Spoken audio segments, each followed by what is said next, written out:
O'g'limiz ham katta bo'lib qolgan. Dada deb tili chiqib yugurib yuribdi. Bilasizmi, oyijon bilan shunaqangi kutdik sizni.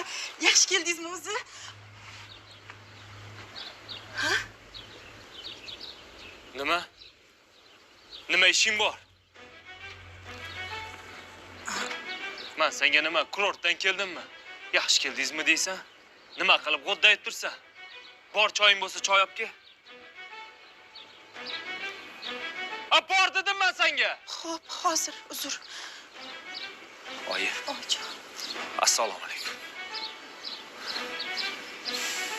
Ha, noshukr.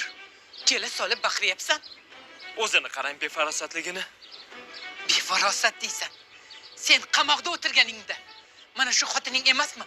Menga uy joyiga bolasiga qarab o'tirgan, ishlab pul topgan. Oyi, men unga ishlagin, uyga qaragin deganim yo'q. O'tirish kerak edi uyda, bemalol. Komil aka. Agar bu uydaligim sizga yoqmasa, ketishim mumkin.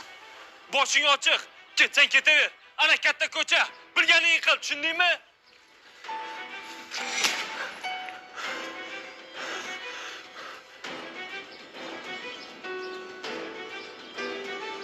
Siz shuni deb meni urdingiz-a? Urusham gapmi? Seni o'ldirsam ham kam. Seni deb shu ayoling ishlab topganini qamoqxonaga tashladi. Shunday xotiningni qadriga yetmasang ko'r bo'lasan. Bu uyni yelkanma chuquri ko'rsin. Xo'p. Qoch yo'ldan!